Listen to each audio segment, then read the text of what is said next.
Welcome back to Hooligan Nation, a KISS-Centric podcast. I'm Anthony. And I'm Rocco. Yes, you are still him. This week, we're back again for another bonus segment of all new material.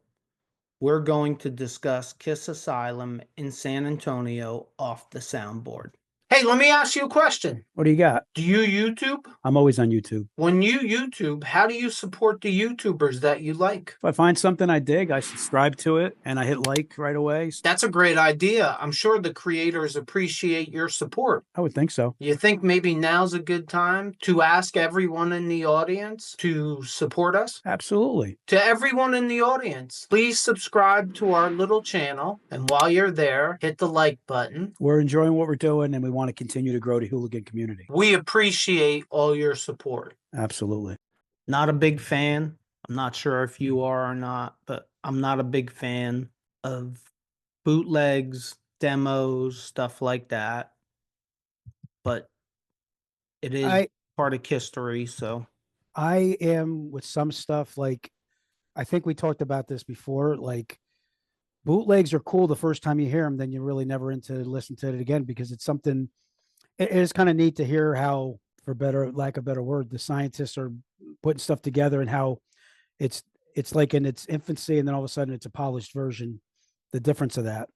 But after I listened to a demo like one time, unless it's really extra good guitars or incredible drum solos that are extra that they kind of taper down, I could probably do without it overall. Like, I wouldn't spend money on it.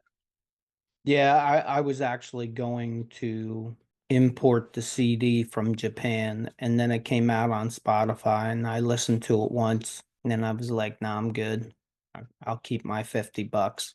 It's just not, I mean, generally it's not my thing. Like, I think the Off the Soundboards are cool because the collectors and the people who like the bootleg concerts and things like that, I think it's cool to make it available to them. Definitely a mark. But for me, personally, it's not a thing. It's marketable, though. There's definitely a big time market of the bootleggers, like you said. Sure there is. But let's start with the track listing.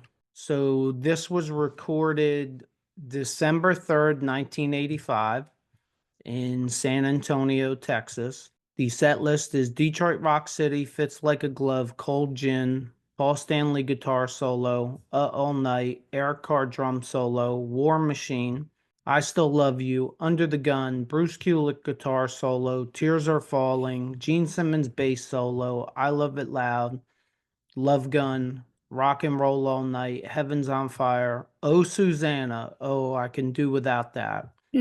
And they closed the show to Lick It Up. Right off the bat, I jumped to Fits Like a Glove and Under the Gun because it's two songs played live that KISS doesn't usually play live and that I was interested to hear. All Night is another one, not something I needed in my life to ever really hear live. And you know, my general knock, it really isn't a knock. It's just an unproduced recording from a soundboard. So it's not going to sound great. It's not supposed to sound great. You get every mistake. You get cracking voices. You get everything. It's just not the way I listen to my music. I want my music produced. I want to be able to, you know, live records. I want to be able to hear the crowd clearly.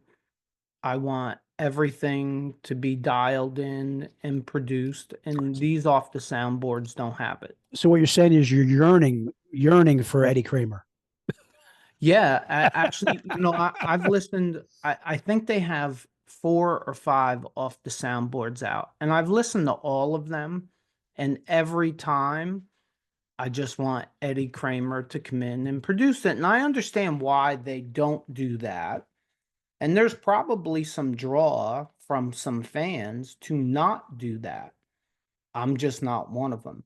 Like, if you gave me an Off the Soundboard with a bunch of songs that I've never heard or seen live, it might interest me a little more, but it's not going to interest me. If it doesn't sound good to me, it's not going to interest me to listen to it more than once, maybe twice. Like I listened to this once. I listened to the last one, the Mark St. John Poughkeepsie show. I listened to it once. I didn't need to listen to it twice. It's the only full live show that Mark St. John ever played. So it's got some historical significance. Other than that, it's just not good enough for me. That's not a knock on anybody. It's just a raw recording like most demos sound. So I'll listen to it once. Oh, that was interesting, and move on. It's not Well, something that I would buy. It's not something that I would listen to on a regular basis. well, you categorize it as a demo, and there's a reason it's a demo because it's not a finished product. You like the finished product. Yeah. Yeah, I want everything to be where it should be and how it should be. For Like I me, I like I said, understand the other side of it. Like I understand the fans that want this kind of stuff, the collectors of bootlegs, that kind of stuff. Just all in all, it doesn't sound good enough for me. like I said, for me, the only appeal is listening to something and hearing the imperfections, and then knowing the finished product going in and listening to it when it's in the beginning before they tightened it up. Sometimes, one time around, but I wouldn't be interested in listening to the second time. No, and for somebody like me, like it's more comical and ironic that people went crazy because this was only out on record and you could only buy it in a bundle. And to me, that's completely foreign because I'm like, even if I can get it on a CD, I don't want it. I don't want it to the level that I don't want to be Gene's roadie. I just don't want it. I have no interest in it. But it's new. Uh, they put it out in 2025. I kind of thought we needed to talk about it. Don't get me wrong, like there's interesting parts of the idea. It's just not a thing for me. I don't know how to put it other than that. Yeah, it's not. It's like I said, it's interesting to me to listen to. Like like I listened to Detroit Rock City on it. Tomato Paste was really fast. Um, there's some things you can definitely catch mistakes. You can hear vocals going off a little bit. I mean, to me, it's pretty cool to listen to like one time through. It's not something I'd invest any money in. It's not. There's different tastes. There's different lanes for people. Some people dig it. Some people have to have it as part of their collection. It's just I don't like clutter and stuff. So I don't get into collecting too much. I don't want, like, even my CDs. You remember how crazy I used to get, and I'm sure a lot of you guys out there did the whole Columbia House BMG thing. You can ask him. I would get 15 CDs and I probably liked two of them, but I had to buy all 15 in order to get the two CDs I wanted. And I got like probably 600 CDs. I don't listen to any of them now because everything's quick and easy. Spotify. Yeah. Yeah. To me, the only people that would buy this are collectors. Now, hooligans, if if you're out there and you buy the Off the Soundboard CDs or records and you listen to them regularly, drop it in the comments below. I'm interested because it's a completely foreign thing to me. And me too. I just have no interest in really ever listening to it again. Like if I want to listen to Kiss live, it's a live 1, a live 2, and a live 3. Like that's what it is. It's produced. Yes, there are overdubs and they fix things. And that's what I want. I want it fixed. I I want it think, right. and the other thing too is I mean, this is going to sound a little bit weird, but I think if you go back and you show me some demos from 1973 and 4, and you hear what the like Deuce and Strutter and like some of those songs were like, and they were relatively different from what the final version is. That's a little more interesting to me to hear how maybe it was really choppy. They changed the pace. the musician me would be interested to see how they took the diamond and like shined it up real nice, and what it ended up as. But honestly, if I'm being honest, the Asylum Off the Soundboard didn't really appeal to me.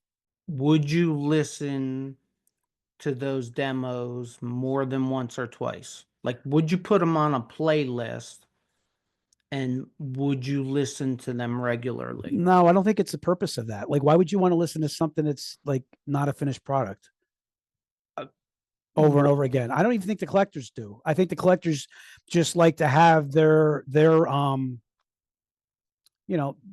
actually, to be honest with you, I don't really understand it. Like and I totally respect it. But yeah, in the comments, if you guys are, if somebody out there, if there's a lot of you guys that have that lane where that's something you do and you collect them, and there's a part of it that we're not really understanding or getting. I mean, don't get me wrong. The first time through, it's definitely interesting to listen to, but again, a playlist, it's not something I want to hear the finished product when I'm listening to on a playlist. I don't want to hear imperfections. Right. That's kind of what I'm saying. It would be, because neither one of us are collectors, neither one of us are big into demos or bootlegs or things like that. It's interesting, the other half, to see what the draw is. Is the draw the collector part of it? Is it maybe I was at this show? Like, is that a draw? Or is it Asylum's my favorite album, so I want the live experience, whether you were there live or not? Like, what is the draw? Because I just don't get it. Like, this And is here's in the realm of being Gene Simmons' roadie to me. This is completely foreign to me after the first listen. Like, it's KISS. It's KISS, number one. Number two, it's 2025, and they withheld putting anything out for the entire 2024. So right when it goes out, it's interesting. But after one listen, it's not interesting anymore. It's too raw for me. and here's the take that I have, as far as, I don't know if we've ever talked about this, but the whole collector thing. When I watch programs on TV of KISS fanatics that have an incredible cachet of collectibles, that's some cool shit. Like, I actually, if it's not me having to deal with the clutter and not me having to do the collecting, and I can walk and just kind of like tour the collectibles and stuff, that's cool. Like, I'm not like knocking it at all. I think it's cool for the people that are into it. Like, I would love, like, I watch programs where KISS fanatics, you walk into their house and every aspect of their house, every room of their house have like something KISS, some kind of memorabilia. And I think that's really neat, but it's not something I would get into, but I could get into walking through and looking at it all. Well, I think part of my problem is the things that I want to collect are the most expensive things. Well, I'm with you there. I want all the instruments.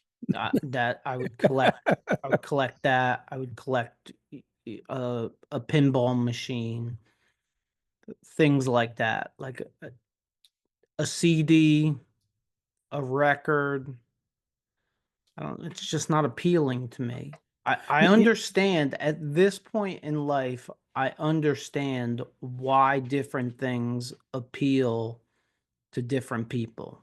I have things that appeal to me that people would look at me like I'm crazy.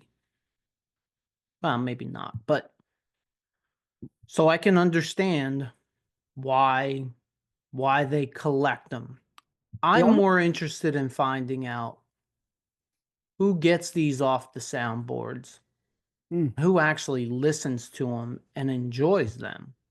That's more of an interest to me, because they got to be out there. Yeah, I would think so.